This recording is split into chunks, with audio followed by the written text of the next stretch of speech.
जरा बताइए हमारे देश की कितनी खासियत है कि देश में दुनिया के सबसे ज्यादा प्रदूषित शहरों की संख्या में 13 शहर मौजूद हैं और अगर पूरा आंकड़ा लेकर चलें तो 17 शहर दुनिया के जो सबसे ज्यादा प्रदूषित हैं वो हिंदुस्तान में हैं। इसके बावजूद हम इस पर कोई चर्चा नहीं करते। हम चर्चा किन मुद्दों पर कर रहे हैं? हम चर्चा उन मुद्दों पर करते हैं जहां पर बहुत ज्यादा असर आम जनजीवन पर पड़ता नहीं है, जैसे कि सिटीजनशिप बिल। सिटीजनशिप बिल को लेकर संसद में चर्चा जबरदस्त होने वाली है और वो मुश्किल से 10 लाख लोगों की जिंदगी को प्रभावित करेगी।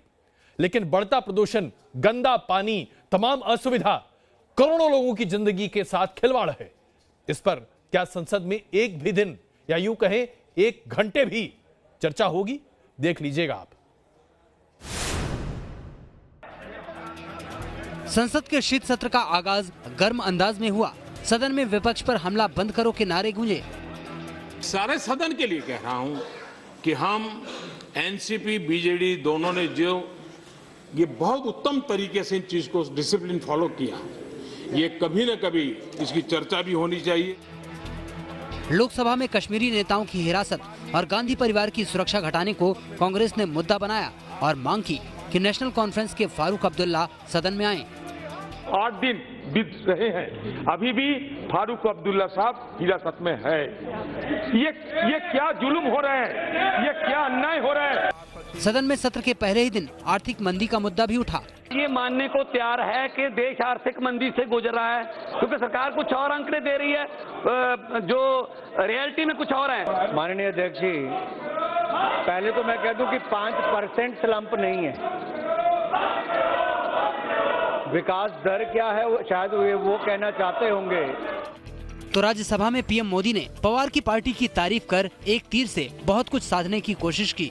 मैं सारे सदन के लिए कह रहा हूं कि हम एनसीपी बीजेडी दोनों ने जो ये बहुत उत्तम तरीके से इन चीज को डिसिप्लिन फॉलो किया, ये कभी न कभी इसकी चर्चा भी होनी चाहिए। संसद का शीतकालीन सत्र 13 दिसंबर तक चलेगा। इस सत्र में लोकसभा की 20 बैठकें प्रस्तावित हैं।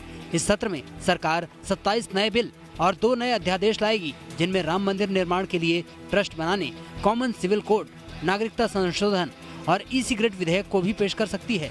जबकि विपक्ष अर्थव्यवस्था के मौजूदा हालात, बेरोजगारी, युवा और किसानों के मुद्दे पर सरकार को घेरने की कोशिश करेगा। सदन के पहले दिन कुछ अलग तस्वीरें भी देखने को मिली।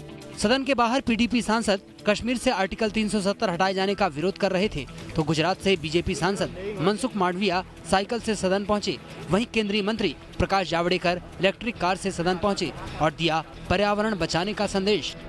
Team news nation.